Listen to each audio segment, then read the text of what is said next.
More than double. So to give you an understanding about this, either someone has deliberately got the message out that they should not be declaring this because this number is going to look bad either way you split it.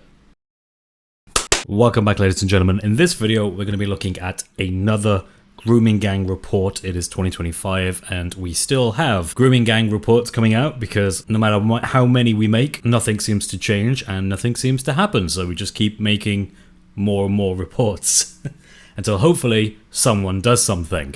But until that happens, we get to look at exactly how many children had their lives ruined over the last few decades at a minimum and ponder on why no one has bothered to do anything. The year is 2025 and Baroness Louise Casey has just released a report on grooming gangs across both England and Wales at a national level. And the report finds exactly what we thought it would find, exactly what everyone already knows and has known for decades at this point. But I guess it's always nice to have another source to cite when someone tries to tell you that this isn't a big deal or that it never happened or that it's exaggerated. So thanks for that.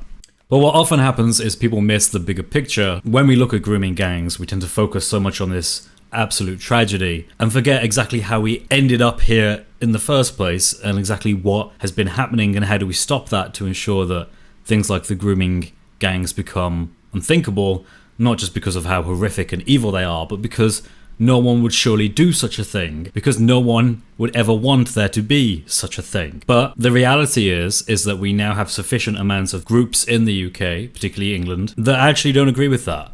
They come from a different paradigm, they come from a different cultural background that is a lot more open-minded to questions like the age of consent. When does a child become an adult?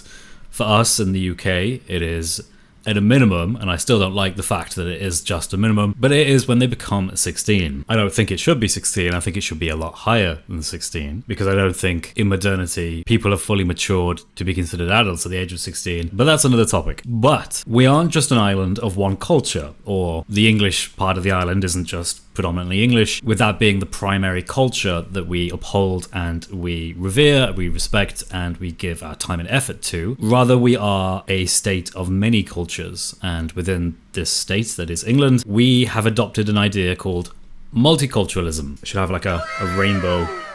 A rainbow would be very fitting. Because multiculturalism has become a bizarrely undemocratic, because no one ever voted for this as far as I can tell, but it became a prevalent way of viewing the future for England, and dare I say it, pretty much all of the British Isles at this point. Everyone has jumped on the bandwagon of exploring the possibility of everyone being fundamentally the same, and I'm not talking about social class, I'm not talking about some typical left-wing way of understanding that, but I'm talking about values. You see, for thousands of years, every nation pretty much had this idea that when you have people come to your nation, they have to usually complete some sort of test. Perhaps it's background checks, perhaps it's checking to see if they have any good reason to be in the country, why do they want to be here, so on and so forth. Do you have a job? Do you have a place to work at? And then they would come into the country and they would live here.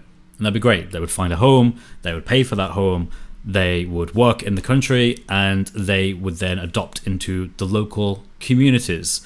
And the local communities were overwhelmingly Christian. So you could legitimately have people, just for example from Iran, come into the UK with an intent to work, with an intent to raise a family, with an intent to become a Christian and to join a church, get involved in the local community, to know the people that run their local shops, to be involved in the village, the town, even the city, wherever it is that they have chosen to move to. And they, for all intensive purposes, have adopted an English way of living. And this wasn't unique to England. This was something that the French were doing, the Germans were doing, the Spaniards were doing. Everyone was doing this kind of model. It was what we now refer to as integration. We would integrate people based on the fact that they are willing to change and reject their former culture and embrace our culture. That works fine. No problems there whatsoever. But then some clever clogs somewhere have this idea, well, actually, we're all liberals now, and we kind of like this idea that every human being is fundamentally equal, not in the Christian sense, that we're all created in the image of God, and hence there's something fundamentally worthwhile about every human being, and something sacred and holy about every human being, but rather, we're all equal in our backgrounds, in our cultures, and in our values, irrespective of what they actually are. And anytime you see cultures that act in a way that doesn't work with that, you just explain it as some sort of social conditioning that has happened, and if only they would go back to the fitra and they would just have this and go back to the way they were born when they were innocent, and surely that human nature is a good thing and everyone really loves each other and everyone wants to get along really and everyone wants the best for each other at heart and no one ever has any bad ideas ever to anyone. And so they put it into practice. Again, in a way that to me seems undemocratic because I don't think anyone voted for this. I don't remember ever seeing this, and I'm still pretty young. There are people a lot older than me, and I don't think they remember seeing this either. But from 1997 moving onwards, through the Blair era, Tony Blair, in England, we had a significant amount of immigration from nations that openly made it clear they had no intent of ever integrating into England. They did not want to be English. That's their understanding. If you were to ask them, and even today, if you were to ask them or their children what their nationality is, they would most likely say they're Pakistani, they're Bangladeshi first, and at best they'd be English second. And they certainly wouldn't be Christian. In fact, they probably despise the Christian worldview because they have their own one, which is the Islamic worldview. And the Islamic worldview fundamentally opposes the Christian one. They are like yin and yang. Yin and yang, is that a good expression? They're like, okay, for the lack of a better expression, it's like Man United fans and Man City fans. You can't just put them together. They fundamentally oppose each other because they just have different values and different beliefs, and neither side is willing to compromise on those. So what happened? I mean, we've been following multiculturalism for decades now, at least for my lifetime. So what gives? What happened? Did things go well?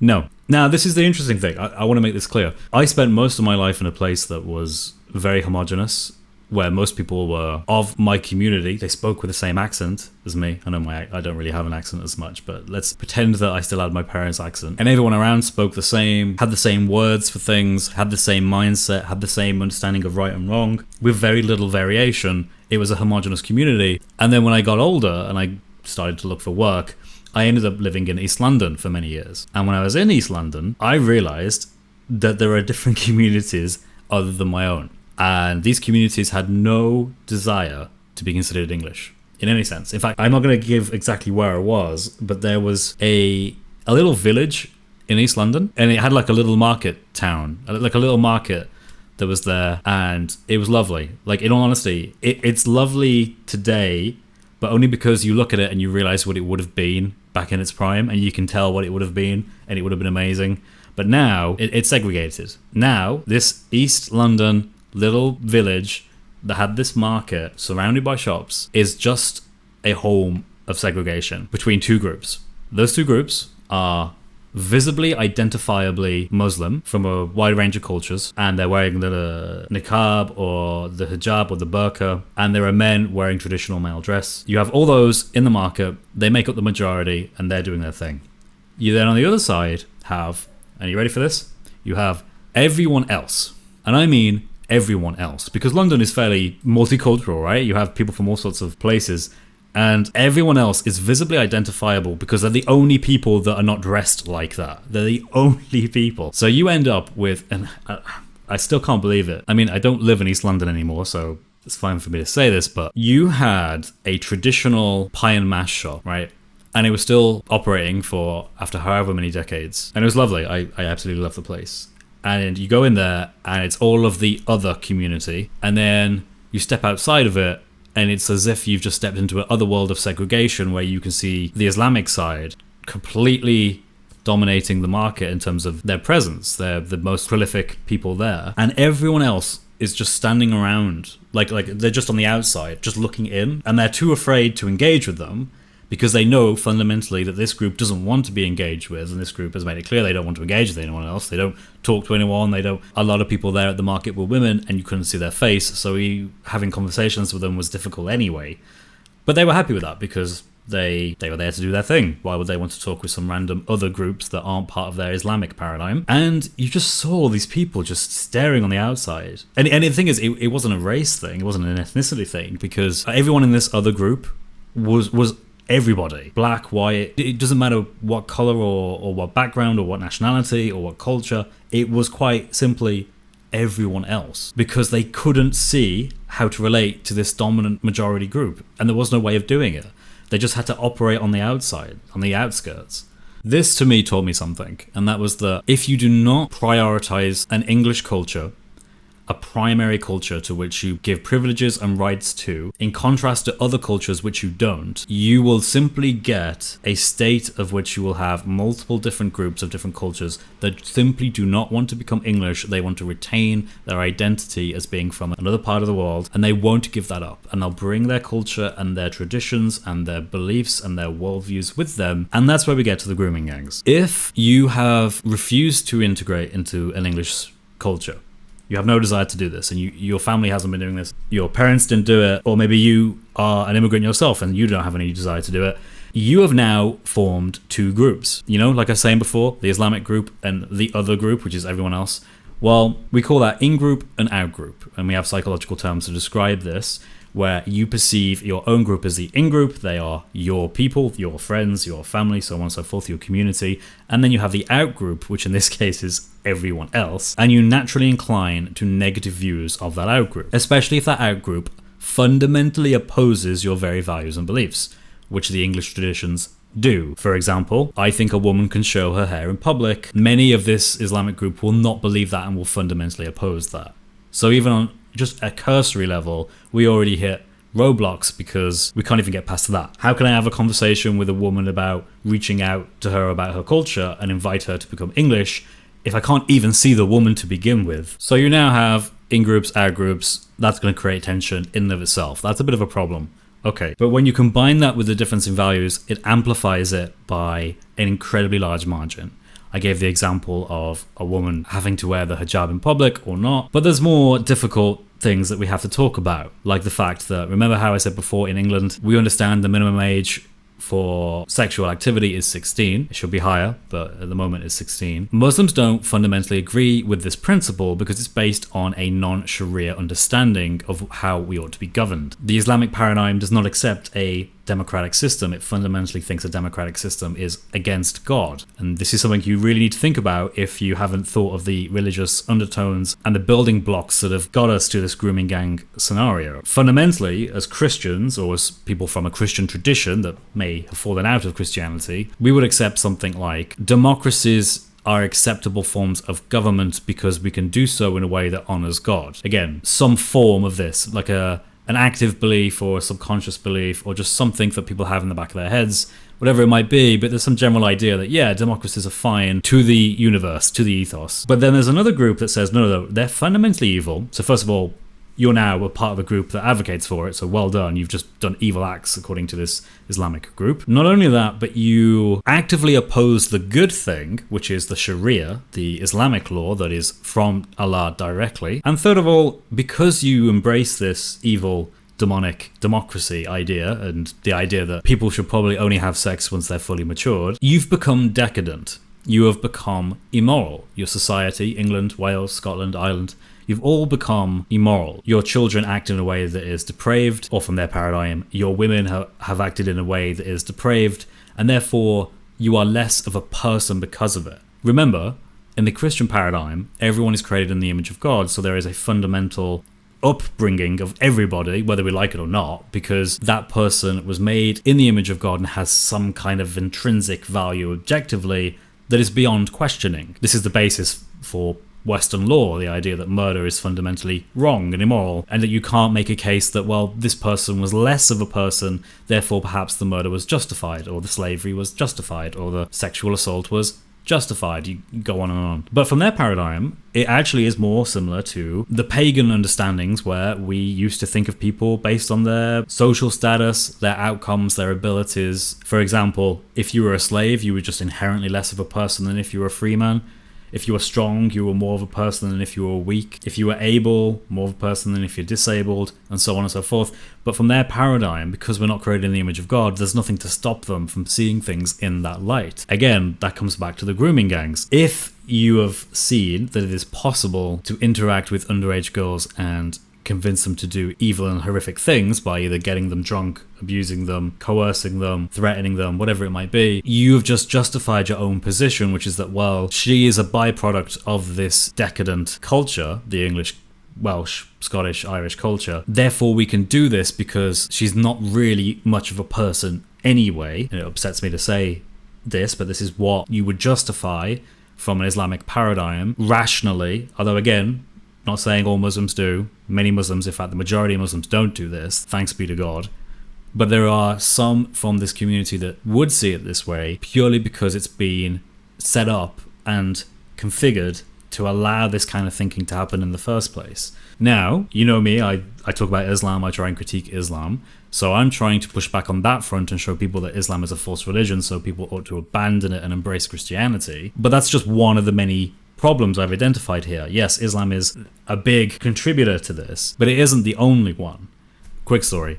I was walking through Shepherd's Bush, right? And it was late at night, and I saw something that was really interesting, because with Shepherd's Bush, you have a lot of the Dawah stalls there, but you also have, some Muslims as part of the community. And I was walking through the center of it, and I was walking just past the McDonald's, and I happened to see, I think it was a group of girls, mostly girls, I think, who had obviously had too much to drink. I think one of them was falling over. They were dressed in quite revealing clothing. They were having a girls' night out, right? And they were doing this, and literally just on, because it was like a wide pavement, on just on the other side of the pavement, there were some Muslim women in full burqas. In fact, in honesty, I almost didn't see them because it was dark. But they're in full burqas, and I could see that they were staring. You could see their eyes, and they were staring at these group of girls. And I could just, as I was walking past, I just remember thinking, I know what you're thinking there. You're thinking that those girls are decadent, they're immoral, and there's something fundamentally evil about what they're doing. And then, I don't think the woman was thinking this next bit consciously, but you can understand how this could be the next jump. She could very easily think, you don't have any value because you're not made in the image of God. We're Muslim, we don't believe that you are made in the image of God. Rather, you're just evil people, and we need to tackle that evil in some way. Now, there's a world of difference between a Christian who thinks you're made in the image of God, who wants to try to get you to change because he's got to limit himself, because he can't just get all the drunk people and throw them off a cliff, right? Because that's going to go against his beliefs. It's like, no, they're made in the image of God. There is a certain level of respect and dignity that they have de facto. And again, we see this enshrined in Western law. But for the Islamic paradigm, they don't have that. So they're free to think of alternatives that are much more radical and much more extreme than we would. That's a pathway that we have that exists. It's a real thing that people can rationalize and see in culture. Now, of course, I'm blaming the Islamic paradigm for a lot of this because fundamentally it's wrong. In fact, I'd go further than that and say to deny someone being made in the image of God is evil in and of itself. But we also have to take accountability for the fact that there is truth in some of what is perceived of us as a culture. It is the case that we now have, thanks to groups like LGBT, sexual liberation movements, we are more sexually liberal now than we have ever been, unless you go so far back, we're now in a pagan society and doing even more crazy things. But for the last 1,000 years, if not more, we were living by Christian virtue ethics that treated sex as not just an individual act that is between two people, but rather as an act that has consequences for wider communities. And we accepted this, and this was part of our traditions, our way of thinking for a long time, but now it's being questioned, and so much time has gone past, we've kind of forgot why we did that in the first place. We're now having to learn again exactly why we used to hold those values. But because of that, we now have more cases of children being sexualized at an early age than we have ever had before, especially now that we have social media. We now have groups that make it their job to go out and find people who are trying to exploit children online. They pretend to be a child, and then they catfish them into going to meet them, and then they're like, aha, you see, and then they record them on the camera and be like, look, you're a bad guy.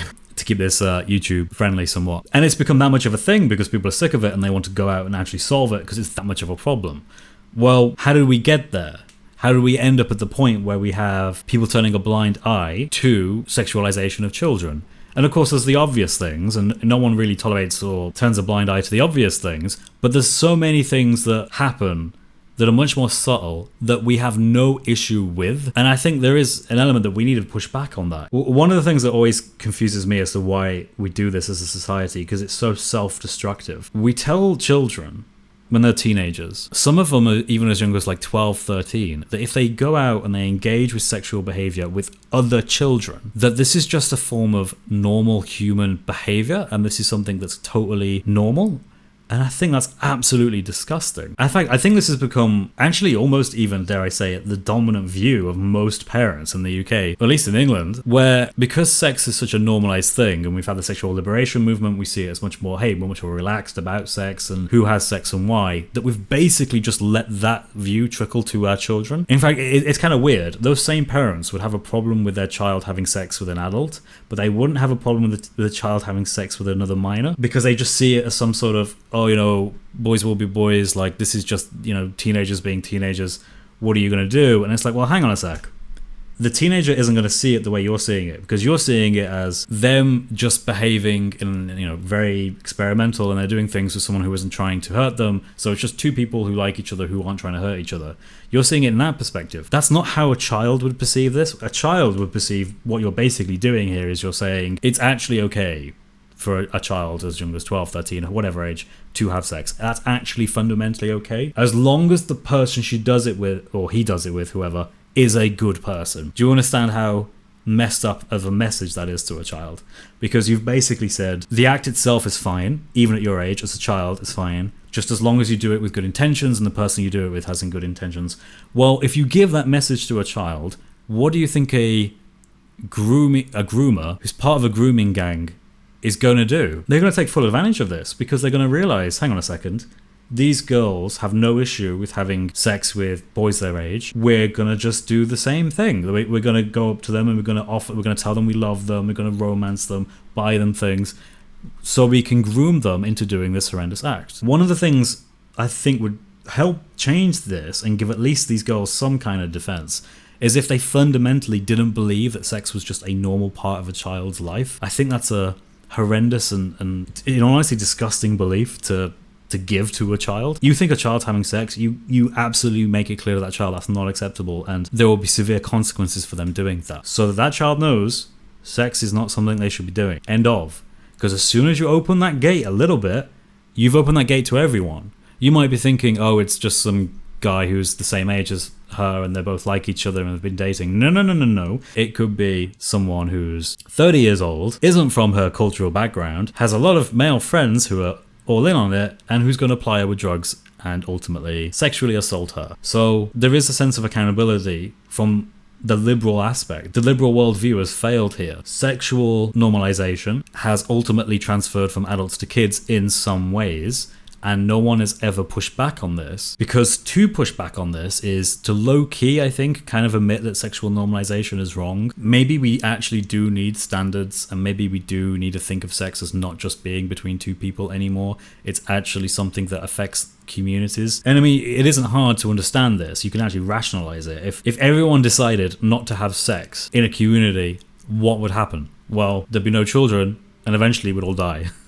It's not a difficult concept to understand. If everyone decided to be sexually promiscuous with their same gender exclusively, what would happen? There would again be no children, or at least no naturally born children, in a community, and likely population would decline and would all eventually die. Our ancestry would end and there would be no more. What would happen if the level of abortions that happen outrises the number of natural births that occur? Again, these are very basic questions that you can ask, but the liberal defense against all of these is basically just, that's just a fairy tale, that will never happen, nothing like that is ever going to occur, there will never be any issues related to that. But we know now in 2025 that that's just not true. Fertility rates are declining en masse across the world. We know that abortion disproportionately affects ethnic minority groups. We know that sexualization doesn't just stay at adults, it also makes its way down to teenagers, and that's not acceptable. One point I want to talk about is why the grooming gang scandal is part of a bigger problem for multiculturalism. The reason why grooming gangs could never be called out and could never be acted upon, and you didn't see people who were quite obviously implicated in this at some level facing justice, even though we know a lot of their names, and we have a lot of reports. We've been doing reports for decades now. Gotta love those reports. Is because they cut at the very root of the idea of multiculturalism. Can you have different cultures that have totally differing views on sex, totally differing views on when someone even becomes a woman and is permissible to have sex with? Can you have different cultures that view each other as an in-group and out-group, who oppose each other, who do not see themselves as the same, but like football rivals, they other themselves, they stick in their own communities and they don't integrate? Can you have that and also be honest about the grooming gangs? Can you still have a multiculturalistic society and still be honest about what happened in the grooming gangs? The answer is no, because every human being in this nation, whether they're Muslim or not, would look at that grooming gang report and say, fundamentally, we've made tribes, and the tribes are going out and doing horrendous things to each other, mostly in a one-sided way, mostly in a sexual way, that is in accordance with a lot of their preconceived understandings of culture, of race, of religion, and of values, and that would mean that multiculturalism has failed. And it would mean that we've actually, not only has it failed, but there are now a good number of people in government who are accountable for propagating this as a value, who encouraged it, who passed laws to support it, who refused to condemn it, who kept silent when they knew about it. And I think that alone is terrifying to a lot of people in power at the moment. Absolutely terrifying. There will be a civil unrest, and they know there will be, which is why the government very much cares about civil unrest at the moment. Keir Starmer is taking proactive measures to stop any kind of civil unrest. Because if people knew and people saw that, and I'm just going to show you the screen actually. I'm going to show this. This is by Lotus Seeders. This is Carl Benjamin. He was quoting some of the report by Louise Casey, barrister Louise Casey. So let's have a look at this. Ethnicity of perpetrators. The question of the ethnicity of perpetrators has been a key question for this audit, having been raised in inquiries and reports going back many years. We found that the ethnicity of perpetrators is shied away from and is still not recorded for 2/3 of perpetrators. I also want to emphasize here, she writes this as is still not recorded. So does that mean even today we don't do this? Still not recorded for 2/3 of perpetrators, so we were unable to provide any accurate assessment from the nationally collected data. Ladies and gentlemen, I want you just to think about what that means practically. What it means is every time there was a young girl who was sexually assaulted, and they had the perpetrator, they knew who he was, they had his name, they had his details, they had seen him in the flesh, they could write his name, they would write his gender, he's a male, they would probably write his age, they would probably give a bit of a description about him, where he's from. And then when it comes to writing his ethnicity, suspiciously, they would not fill this in. They leave it blank. Just leave it completely blank. Now, this is unthinkable to me unless you're dealing with institutions that are aware of multiculturalism as an idea, as a project. They want to promote it as a government value, not as a value of the people that it governs, but rather as a value of the government. They want to promote this value, and they know full well if they start telling you the ethnicity, it would cause civil unrest, and it would demonstrate that multiculturalism actually harms people because it creates in-group, out-group dynamics of which the government has no way of forcing them to integrate and to disband that, which basically means you've got different groups of people at each other's throats willing to do pretty horrendous things to each other because they don't believe in the same values. But just think, imagine if there's something else. Imagine if someone was brought in and he was brought in for tax evasion or tax fraud. Do you honestly think they'd take his name down, his age down, where he lives, where he's from, and then it gets to ethnicity and they're just going to be like, do you think they'll just be like, should we say he's from Pakistan? I don't know, seems a bit... No, of course they'd write it down. They'd have no problem with saying that. Pakistan, Bangladeshi, Iran, wherever it might be, they'd have no issue writing it down because it wouldn't be a controversial thing. It wouldn't be something that would make people shriek in horror at. It would be a normal thing of, this is a crime, it's bad, we can punish them, so be it. But because of the nature of the crime, they didn't want to write it down. Would they do it for any other group or any other crime? Absolutely not. They wouldn't care at all. I'm willing to bet you out of the 60, I think she said it was actually 68% of all of this isn't counted. So 68% of people who were guilty of sexually abusing a child in a gang-related grooming incident, no one knows what ethnicity they were. Just completely forgot. Have no idea. Could be anything. There could be Eskimos, for all I know. But I'm willing to bet you that remaining roughly 1/3, 33% or so, probably were all marked down as white. Or at least like the overall majority of them were marked down as white. Because I'm willing to bet that those were the non-controversial ones. That is the lengths that institutions have to go to support projects that the government has been invested in that are actively against its own people, namely multiculturalism. Let's keep reading. Despite this, they can tell this is a problem with the Pakistani Muslim community. Despite the lack of a full picture in the national datasets, there is enough evidence available in the local police data in 3 police force areas which we examined, which show disproportionate numbers of men from Asian ethnic backgrounds amongst suspects for group-based child sexual exploitation, as well as in the significant number of perpetrators of Asian ethnicity identified in local reviews and high-profile child sexual exploitation prosecutions across the country, to at least warrant further examination. So even in this report, they actually looked at some of the local data that they had in certain counties and found that actually, yes, they do at least at that level, report their ethnicity, and it is a majority Pakistani issue. Or as they put it, Asian, because, you know, that's more multicultural to say Asian. Notice that the problem with the deliberate lack of accurate data collection and the dismissal of attempts to pinpoint the origin of the problem is that it plays into the hands of the far right, not that it allows child sexual assault to continue. So from what I understand, every once in a while you'll encounter someone who will say something like, no, the data doesn't show that the majority were from a certain Pakistani background or Bangladeshi or something along those lines. Rather, it shows that the majority is still white. And I think what they do, from my understanding, is they basically take advantage of the fact that the ethnicities are not recorded in these 68% of incidents. So what that means is they can then point to the fact that, well, if the data's missing, we can just collect whatever little data there is, and oh, would you look at that? The majority is white, when they're only looking at 33% of the data rather than 100% of the data. Casey states that the South Yorkshire police were corrupt and had an active hand in enabling abuse. Who will be put on trial for this? The people complicit in the sexual assault gangs must face justice. Let's actually read this. Alexis J ensured that the South Yorkshire police could no longer have control over investigating the appalling crimes, where there were over 1,400 girls estimated to have been abused.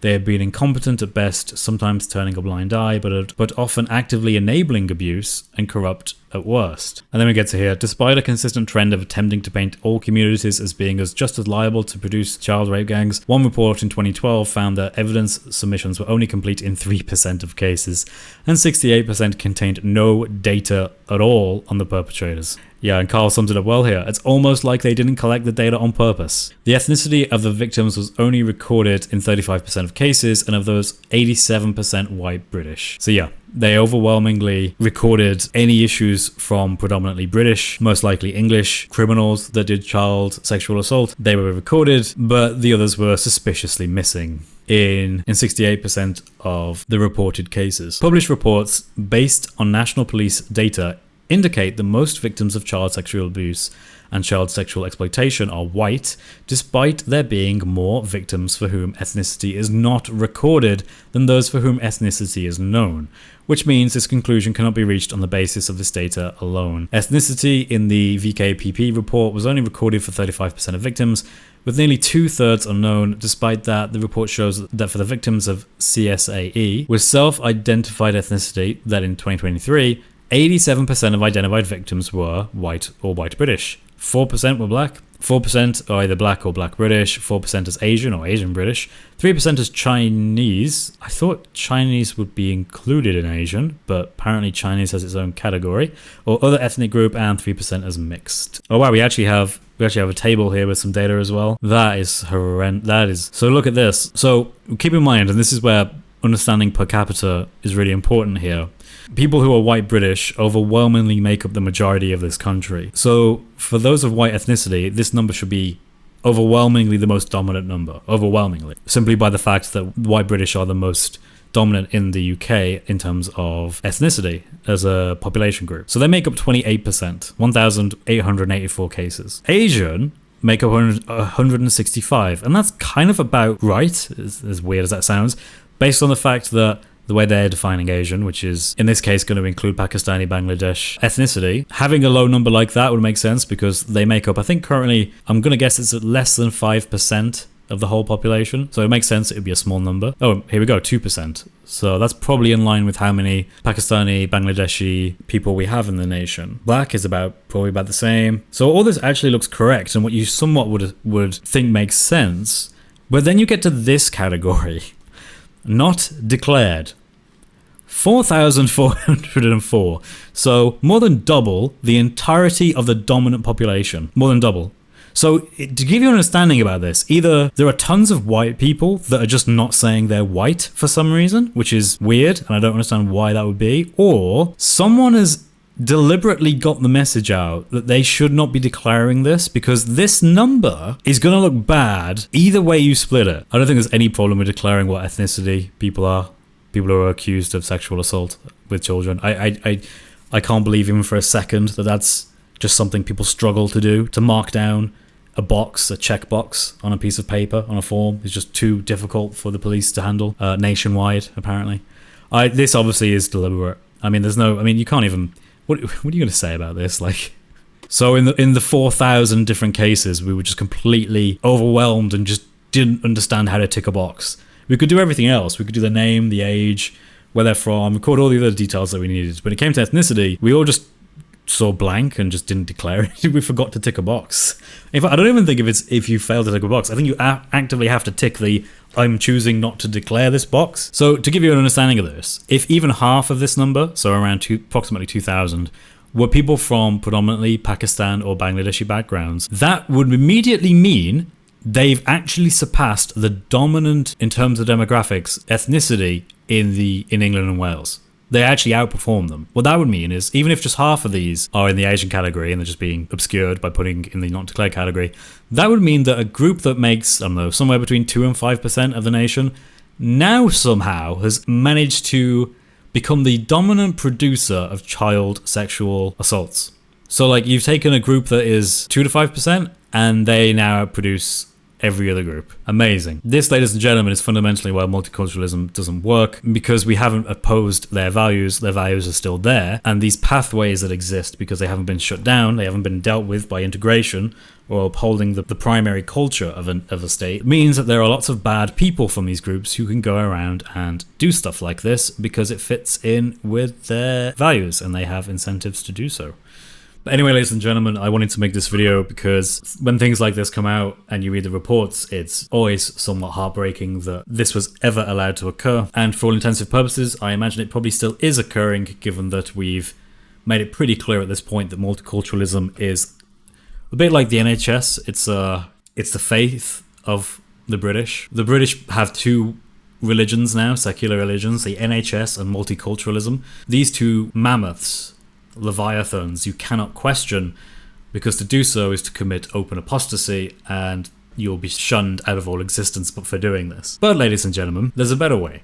The better way is to go back to our traditions, to that of our ancestors, to remember why we did the things the way in which we did them, and to try to cultivate the virtues from doing that again. To stop focusing on normalizing sexuality across all society to the point that it actually migrates its way to children.